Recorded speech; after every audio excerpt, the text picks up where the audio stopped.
Hi, welcome back to the Hope to Hope Conference. This is Kim White with the My Sexy Business team. And this is Coni Meyers with the Crystalline Moment Success Movement and Publishing. We are so excited about this conference. We are bubbly and just, oh my goodness. Yes, I can't believe we're in the afternoon of the second day. I know. This is going really fast. And boy, such incredible speakers we've had. Yes, and we have powerhouse speakers. We were very mindful of who we chose to ask to be on because it's important to us what this message about this conference is. We all get stuck and we all go through things. Some things are inflicted on us and some things we inflict on ourselves by our choices. But either way, we need to get unstuck. Either way, we need to get past those things. So we have chosen some amazing people to come and help us get unstuck, help us come to a new level in life. So I am super, super, super excited about our next guest because she is one little powerhouse. I don't even know how to tell you.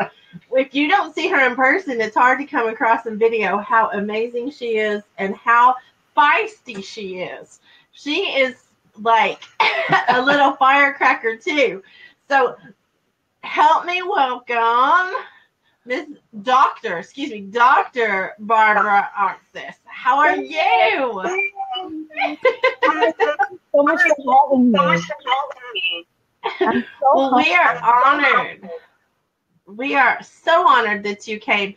And I know your schedule is so busy, and I know we had to wiggle things around to get it where you could participate, but you just don't know how grateful I am that you were able to make time for this. Oh, thank you. Thank you for that. Your message, I don't want to give away too much because I want you to tell what you're comfortable telling about your story because it's important to hear it in your voice, I think. Okay. So just tell us a little bit about you. Personally or professionally? Everything. We want to know it all. Right. I'm Haitian American. I live in Brooklyn, New York. At 16, I found myself pregnant. A senior in high school, I found out I was pregnant with my high school sweetheart's baby. And it was a very hard time for our family because just being pregnant, and then culturally, that's something that wasn't expected or accepted. Lo and behold, I kept my baby, didn't have an abortion. And when my baby was born, we found out that he had Down syndrome. He was diagnosed with Down syndrome. We found out he was diagnosed with Down syndrome, which was hard. I was 17 at the time. I didn't know what to do. I didn't know where to go. I do remember sitting at home with him, feeling helpless. And there were some commercials that were coming on the television. And the commercials were, if you sign up for the school, which was a medical assistant course, if you sign up for the school, you can have access to medical terminology and just medical books. And this is way before the internet and Google. So I registered for the school and just to have access to the books for me to be a little more familiar with his diagnosis. And that's how I became a medical assistant at 18. I wanted to do things the right way. So for medical assisting, I went to school to become a licensed practical nurse in Florida.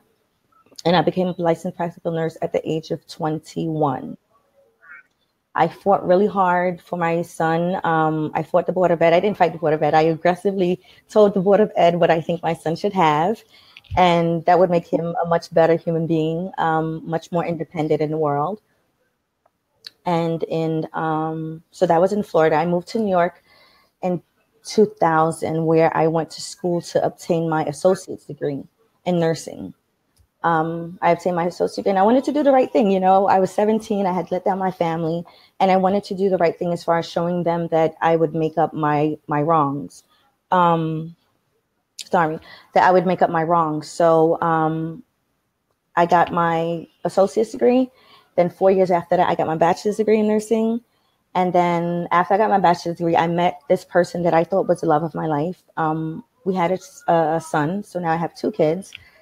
And shortly after that, because I was 35, I was very mindful of pregnancy and any advanced age. So shortly after that, we became pregnant again. This time around, my daughter was born at 26 weeks, 1 pound, 5 ounces.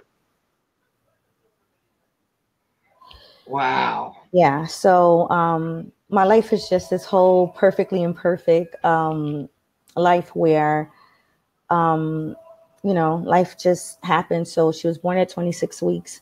We were hopeful. We were faithful. She was in the hospital. She was hospitalized in the NICU for a total of 7 months. But I do remember when she was 2 months old, it just so happened I went to visit her, and her belly was big and she was super lethargic. And the nurses turned her over, and I was very afraid. And I remember going home, just being afraid and praying. And I remember a phone call at 5 o'clock in the morning from the hospital telling us that we have to come now. She may not make it. So as my life is, we go to the NICU, and I had worked in this hospital in the emergency room for several years prior to that. So as soon as I walked into the hospital, the NICU, I remember one of the surgeons that used to make fun of me downstairs in the ER. He's like, "Is this your baby?" I was like, "Yes, it is." He's like, "Okay, I got you." So believe it or not, my daughter was so sick, she was not able to be transported off of the NICU. This team of nurses and doctors and custodians cleaned out an entire closet and made it like a surgical suite. And my daughter was able to have the surgery on that, on the unit without being taken off. Fast forward. Wow. I know, right? Sad story. Fast forward, she was discharged at 7 months. And because of my healthcare background, the doctors felt as if I was equipped to take care of her. So she came home, long story short, at 9 months. Back up. She was born in November. I had started school for my master's degree in September. So I gave birth when I was like 2-3 months into school. So during all of this, I wanted to quit school. I had a very good support system that says don't quit school. I had a good support system. And then when she was 9 months, she came home at 7 months. When she was 9 months, I was holding her and I felt her body go limp in my arms. I flipped her over. She was blue. And fortunately, by the grace of God, the young lady that lived downstairs, it was a 2-family house at the time. The young lady that lived downstairs was a pediatric neonatal intensive care nurse.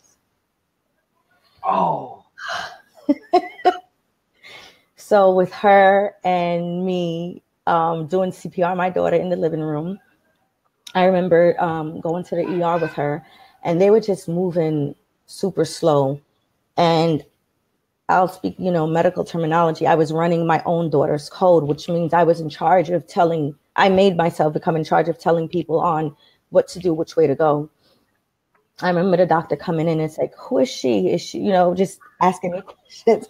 Once they found out I was the mom, they were like a little taken back, but they allowed me to stay in the, room.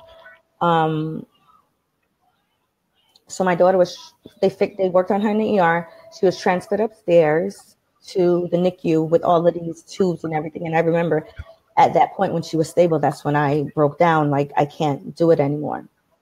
So that was the first time I did CPR on my daughter. The second time I did CPR on my daughter was when she was 2 years old. She was eating something. By now we had been training her because she has a feeding tube. She was eating something in the living room and she choked on it. By the grace of my God, my girlfriend, which is a registered nurse, was over, and she was getting an assessment by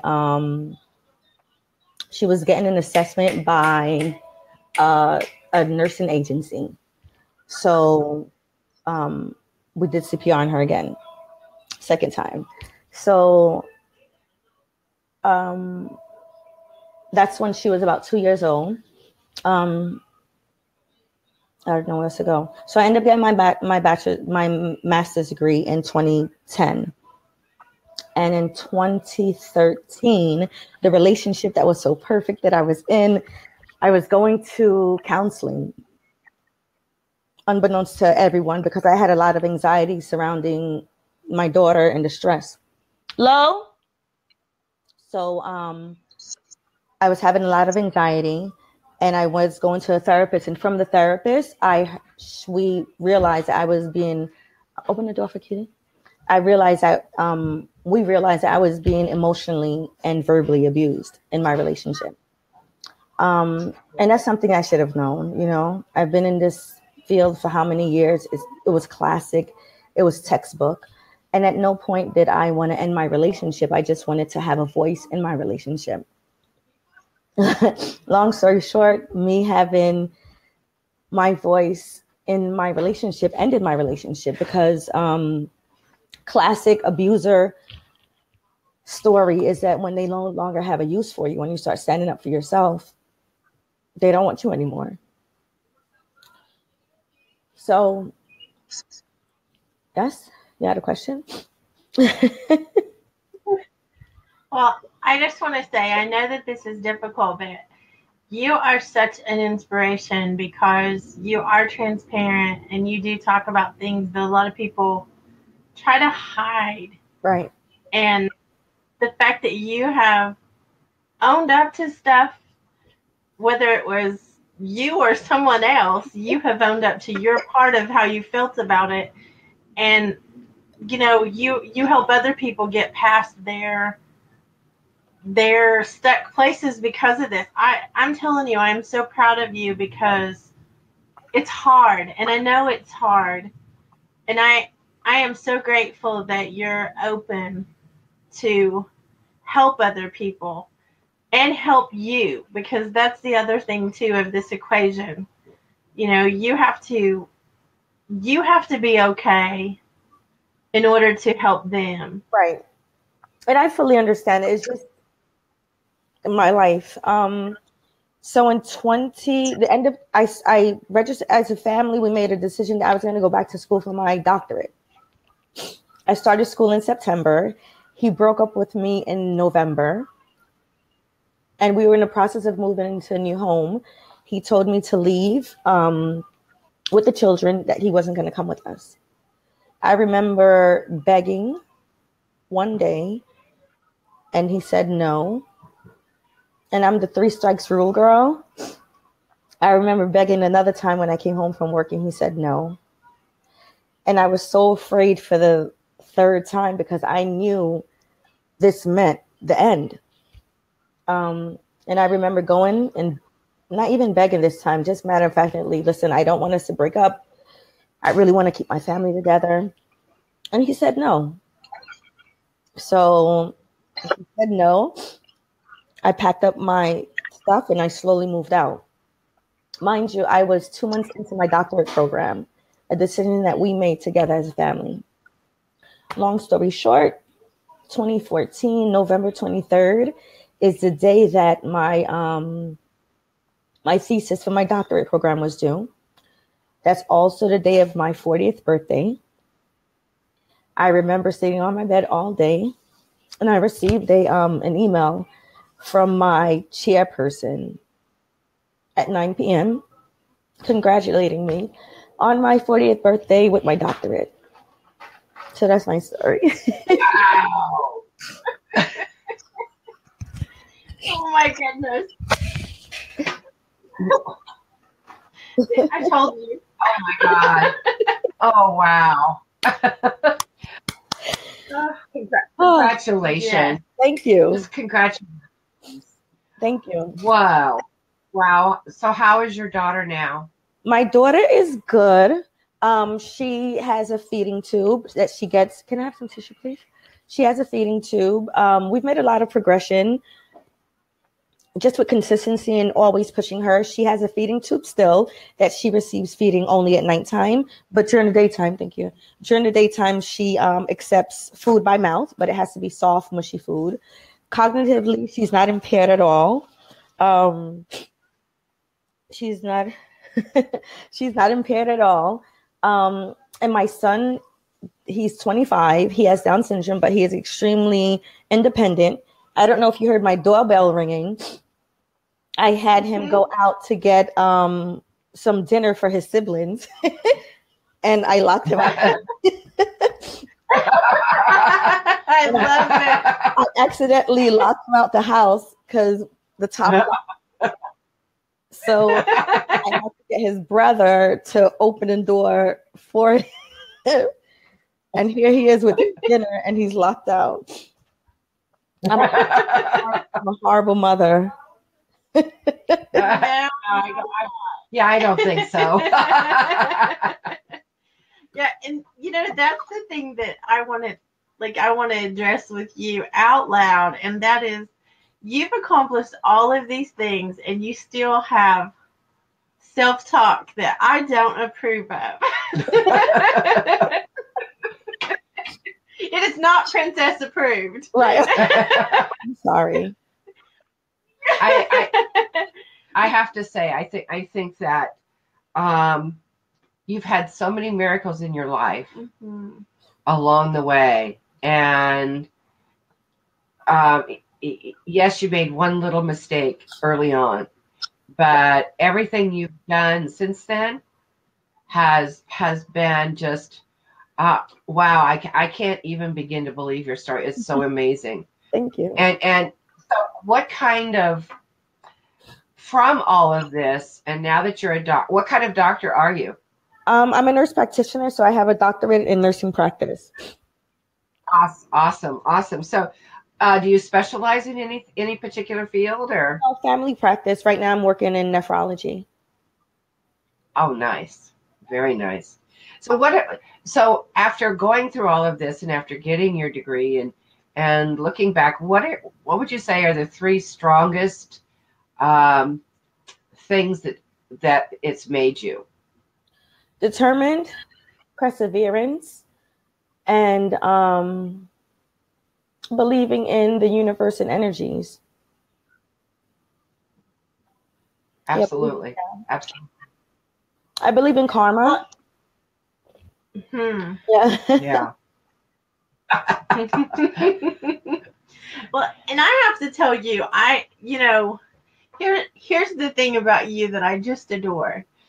You would like to put on a mask, and you would like to kind of hide behind things, but you can't. You're so real, and you are so precious that you are just out there with all of the things that you've been through. And I just want you to understand something, and everybody listening to understand something.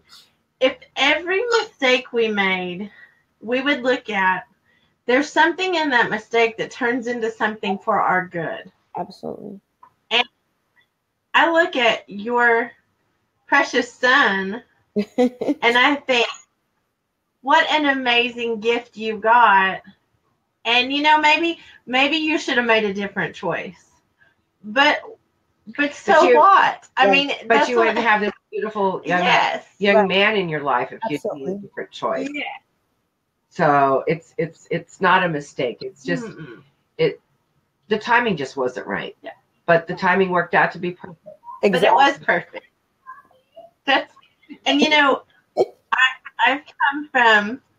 I've come from abuse myself, and that is one of the things that what you said is absolutely true of most people who have been through that.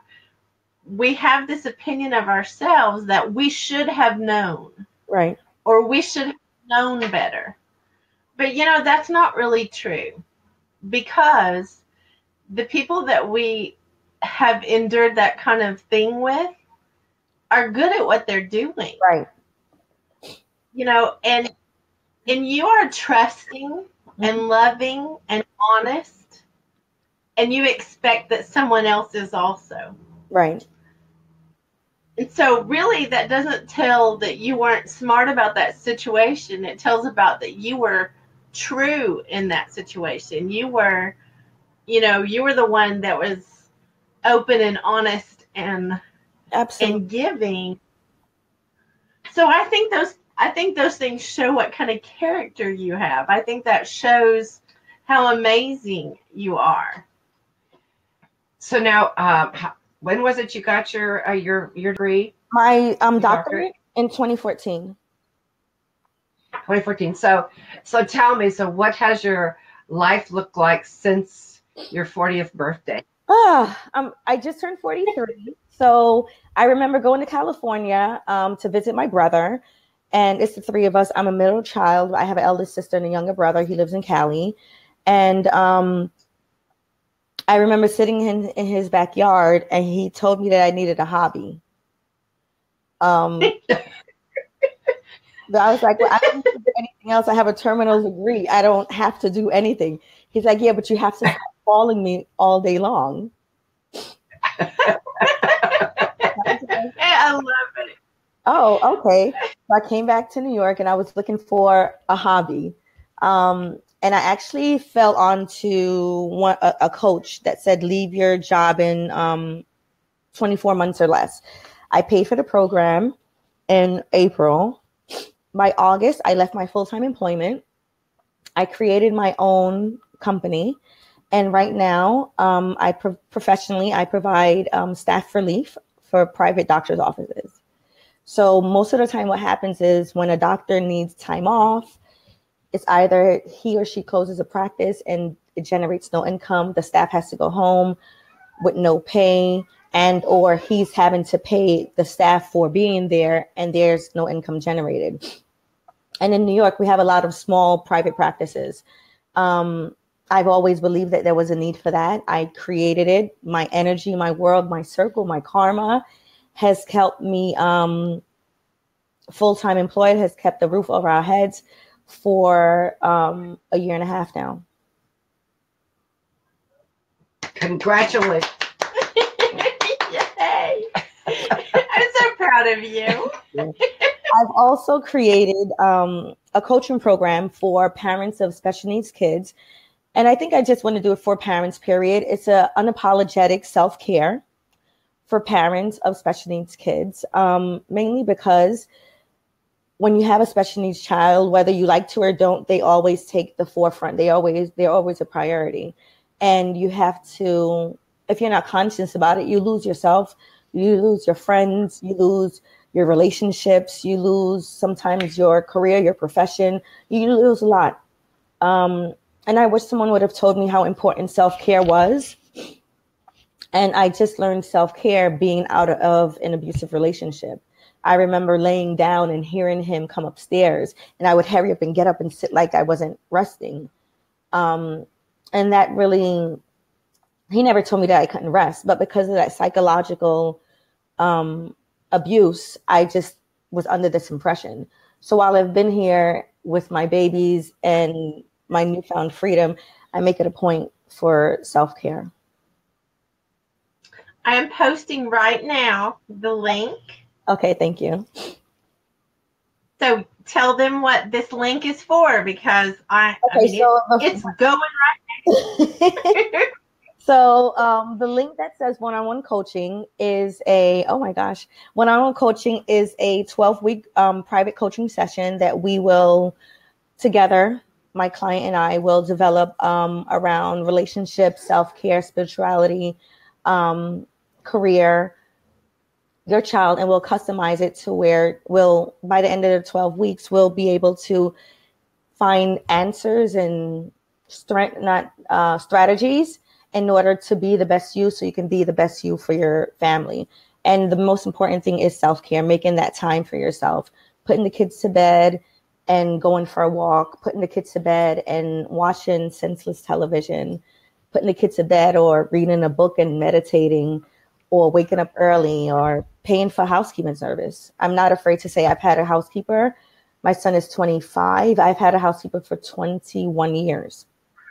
Not because I'm rich, not because I don't know how to clean, just because at that time I was working 5 days and I didn't want the last day that I was home to be full of work. And I wanted to spend quality time with my son. I knew quantity was not an option because I was a single mom and I had to work. So having a housekeeper, having someone to assist me in the home was an absolute must. I also hire babysitters and tutors, so I think as long as you can, as long as your finances, sometimes you probably just need to fit it in there. I don't wear expensive shoes. I don't have expensive purses. I don't wear expensive clothes. So my money goes to housekeepers and tutors and babysitters. And that's part of my self-care. One of the things that I talk a lot about with my clients and when I do my retreats and workshops is that we have to have a ring of people around us to support us. You know, we talk all the time about it takes a village to raise a child. Well, it takes a village to raise an individual. Right. Absolutely. And a particular individual with family, a single mom with a special needs kid. I mean, those are all things that impact how much actual village you need to help support yourself. Absolutely. And if you don't have the money, who in your circle of friends or family do you have that you could barter with or find other parents that are in similar situations? Absolutely. I mean, even when I say babysitter, a lot of times it's not a stranger. A lot of times it's a family member that needs this one instance that I remember. A family member needed X amount of money to complete a task. And we made a deal that she would babysit for me for X amount of time and I would provide her. So bartering is definitely. I also share my people. We have a tribe and we share babysitters, we share housekeepers, we share nannies. So definitely you need a tribe. Sometimes it's not all about money. I remember there was a lady friend of mine that cooks really, really well. And at the time I didn't have time to cook. So do you want to cook for me? You know, and she would bring over a platter of food and we would exchange that. And that's not necessary. And I believe that's self-care too. Oh, absolutely. Mm-hmm. Absolutely. I'm so, I just am in awe of you. The more I know, the more in awe of you I become. Because, you know, you are young. That's the thing is you've learned life lessons as a very young lady versus waiting until you're old and figuring things out. Like some of us. Yeah. It just, to me, looking on your life on the outside, and I realized I didn't live your life, you did, and it was hard. But on the outside looking in, I look and I think it is perfect because it's exactly the path that you were on. You know what I mean? It's exactly the path you were supposed to be on. And how many people do you help? And doctors are a very, I think, underappreciated group of people. We work with a lot of doctors, and the thing that I think is a common thread with them is they are exhausted. Right. And there's no relief. I mean, there's no one that comes in and does what you're doing. And I think it's brilliant. I think you have found something that is very necessary, and you're helping them keep income coming in. Right. And one of the things that when I pitch my whole thing is that I want you to be able, this year, my the nephrologist that I work with, he was able to leave the office at 5:00 and take his wife to Valentine's Day dinner. Like, that's why I do what I do. And more so for anything I want them to have a life. You know, I mean, the families and the wives of these doctors or husbands of these doctors, they sacrifice so much. And that's part of the, I needed my flexibility and independence, but I also knew that this is something that was needed. Yeah. But you're getting something amazing that you need, right? While giving something of great value, right, that they need, and I think that's a perfect business. Right. That's a sexy business. It's super sexy, and I definitely feel appreciated at work. My patients love me. I make it a point for them to fall in love with me. Because when you're entering a private office, they've had relationships. I hear stories, oh, I've known Dr. So-and-so for 20 years, and I knew him when he was in grad. So when a lady came in today and she was not happy to see me, I work with a very nice, charming, tall, handsome, charismatic doctor, and he's always he's always, joking with the ladies. Oh my gosh, you're so beautiful, whatever, whatever. So when I walked in the room, she was like, where's Dr. So-and-so? I said, he's not here. He's sick. He doesn't feel well. Well, oh, I'm going to leave. I was like, no, come, let me hug. By the end of the visit, 45 minutes later, she was hugging me saying, I love you. And I'm sorry. Now that does not surprise me. So that's also my mission. When I have a difficult patient, I have to try my best to turn them around, because I'm reflecting your private office, and I need to make sure that your patients are just as comfortable with me as they are with you. So definitely. You're just so amazing. I feel like a broken record, but I think I must be the president of your fan club, because I don't have a fan club. Well, you do. Oh, you do now. Hey, have you ever had a princess for the president of your fan club? No.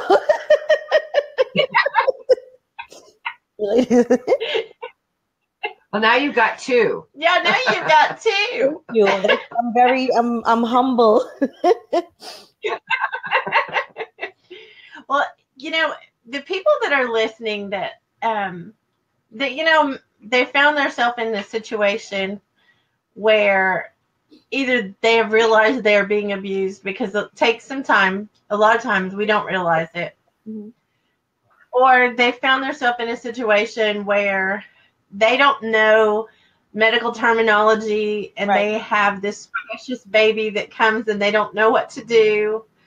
Right. Or they have these crises. I mean, all the things that you've talked about are all very different things. You had them all. Most right. people only end up with one of those things. But what kind of advice or tip would you give to someone who is listening to this, that maybe they're feeling really alone, and maybe they're not knowing, they just don't know what they can do today, because to tell someone who's been abused to just get out this minute is not good advice. That's not good advice. It can be very dangerous. But what would you tell someone that they could do today to start working on themselves, or start helping themselves, or start just becoming open to the universe, as you say, for things to change? The first thing I would say is to find whatever your spirituality is, whoever you pray to, your God, the universe, Allah, anyone, because I think you have to believe in that, because a lot of times you don't even believe in yourself. So sometimes if you have a spiritual connection or a spiritual foundation, that's a lot of times the first thing.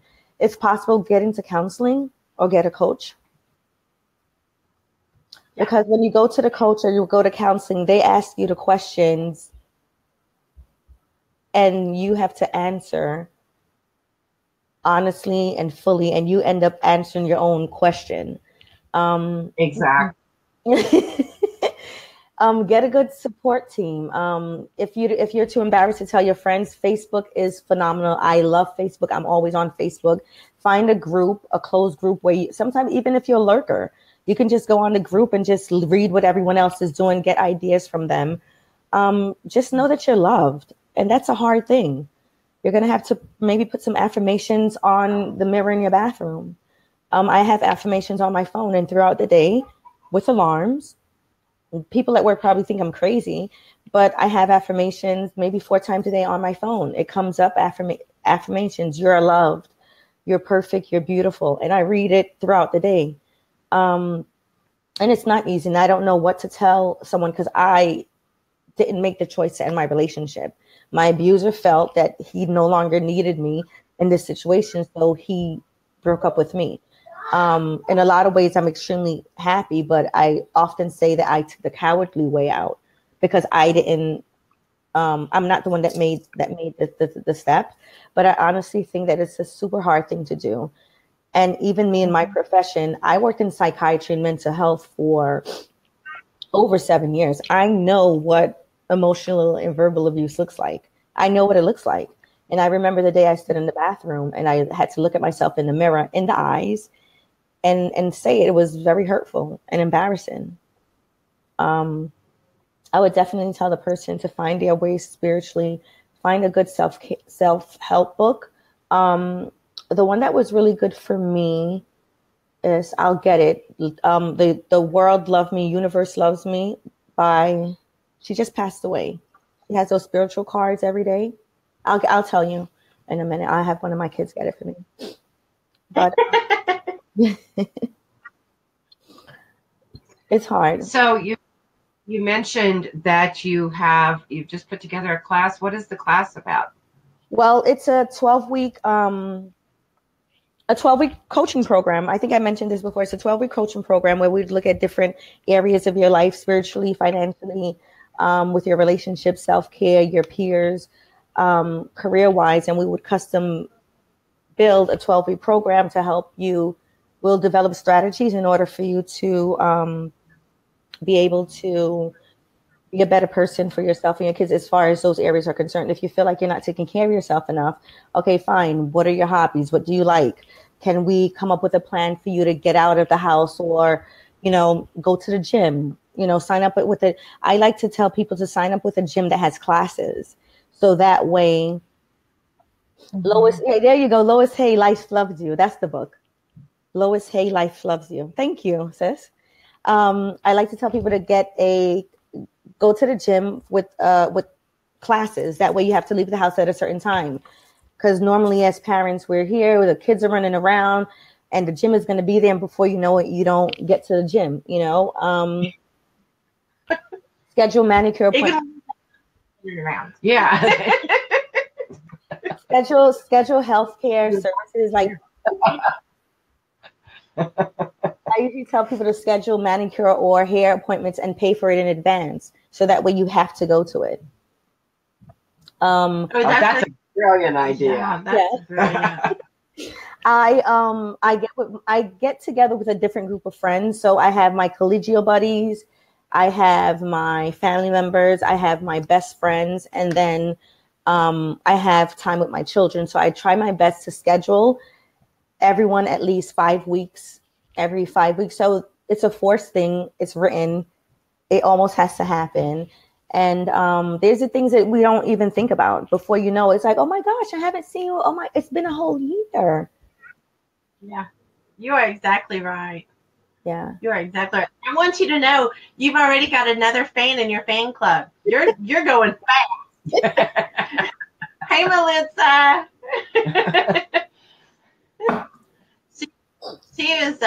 She's joining the fan club already. So see, you've already.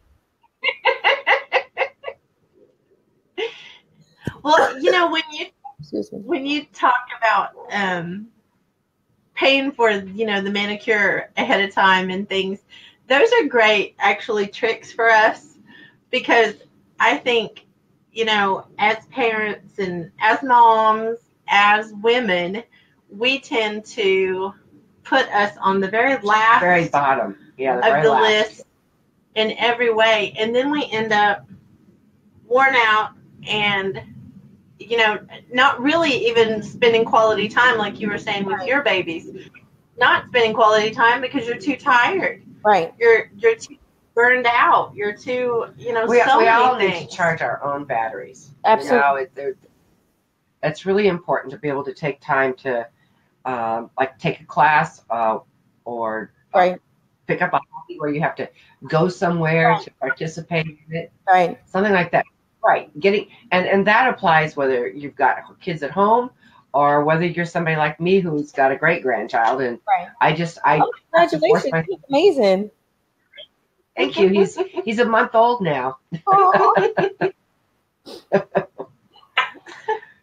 Well, and something else that I just want to point out in your self-care and your coaching, how many times do just average normal people get an opportunity to be coached by a doctor about life? I don't know.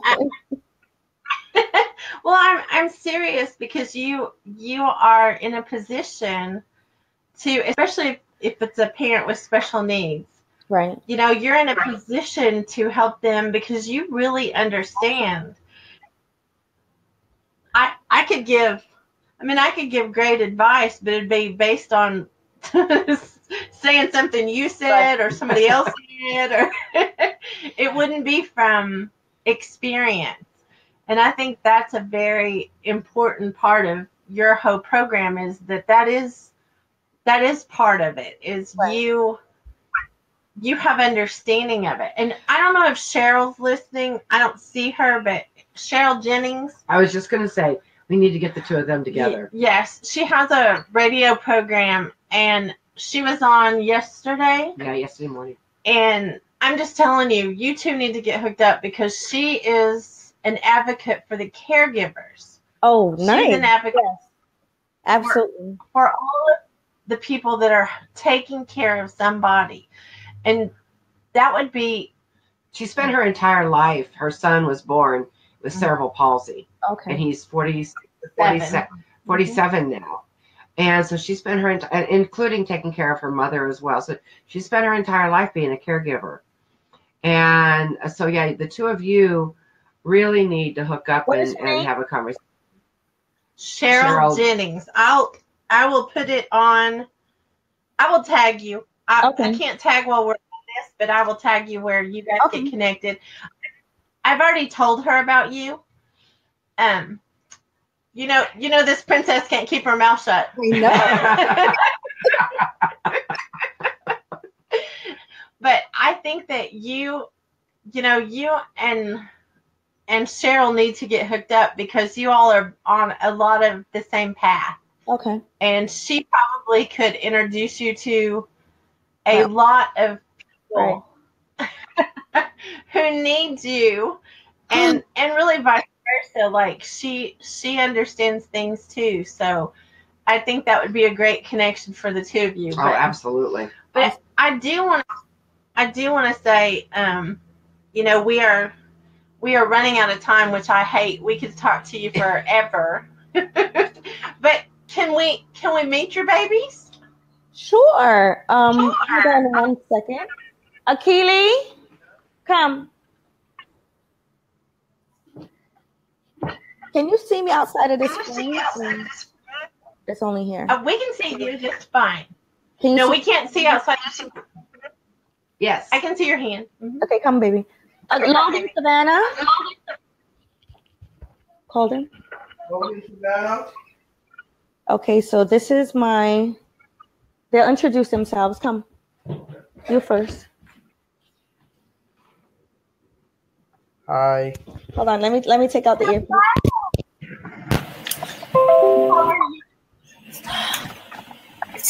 She said, how are you? Hi, I'm good.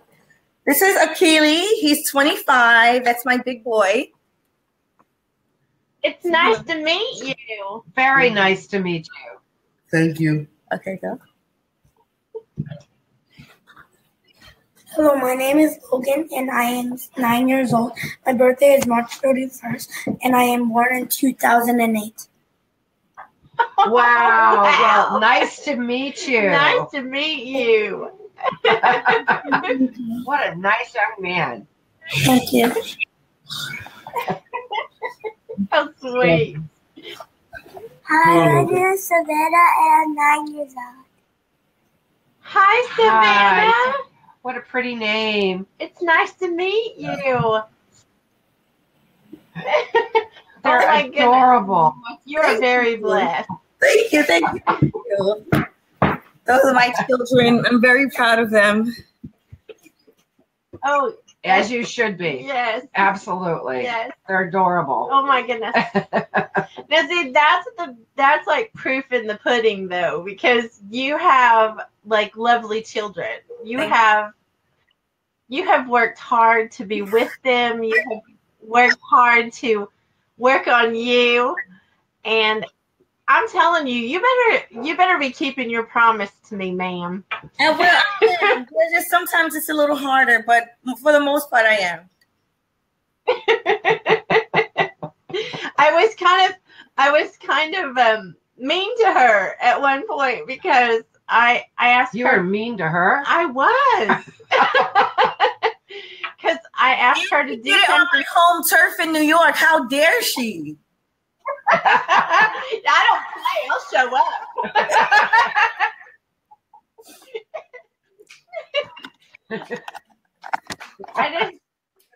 I think it's so important what you're doing, and you have such an influence over other mamas that need to hear, what to do. And I love it. I love that you're making that kind of an impact. Thank you. I appreciate that.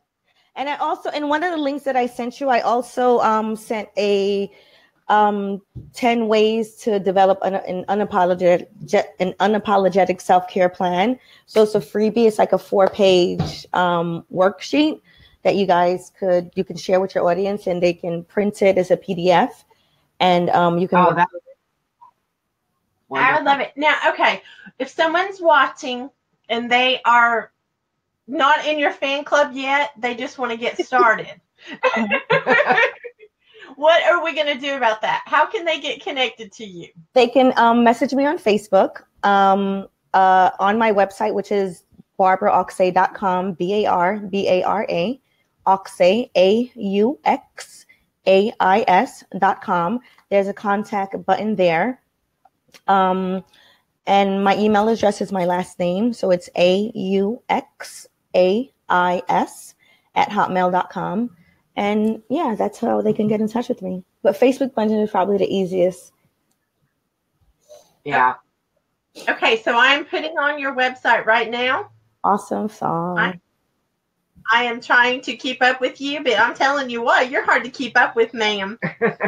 No, I'm busy. My doctor, I have one doctor that's very needy, and he demands a lot of my time, and I try to make him happy by providing the services I promised I was going to provide. So I'll let him. Well, apparently you're doing a great job because you're still going. I mean, that's a testament in itself. Absolutely. And you're really filling a need that I think it's too bad we can't clone you all around the country. I know. That's what everyone says, and I'm trying to clone myself. I need to let other nurse practitioners know, hey, you need to develop this thing. But I think just going into business on your own is scary for anyone. So it's hard. It was hard. It was exciting, though. I can't think of anyone more qualified than you, though, to rock anything you put your hand to. Thank you, Kim. I appreciate that. Oh, my gosh. I've just been so in awe of you. You just blessed me. I'll just tell you, when we got to hang out for a little while, just so you know, Miss Connie, we got to hang out for a little while, and I don't know, you are just here to change this world. Oh, and I feel like I was honored to get to hang out with you. So I'm honored to get to hang out with you ladies. Oh my gosh. Well, I cannot wait to get to know you more, and believe me, I'll be in touch. Okay, I'll be here. And I will show up if I know you'll show up.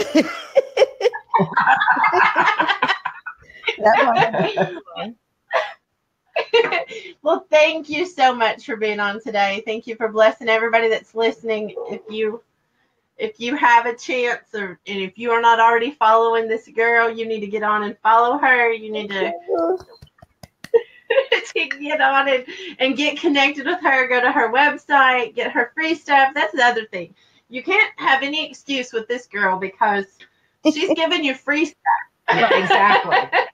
No excuse.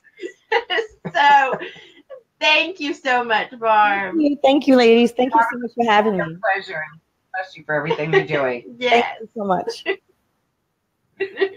Well, this is the Hope to Hope Conference. We are another great time. Oh my goodness, another little powerhouse. Total. I'm telling you that she might have a small package, but I'm telling you what, it's full up of fire.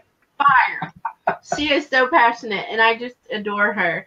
But we are going to get off of this session and take a little break. We'll be back for the last session of the day, which will be the summary of all of these awesome people we've had.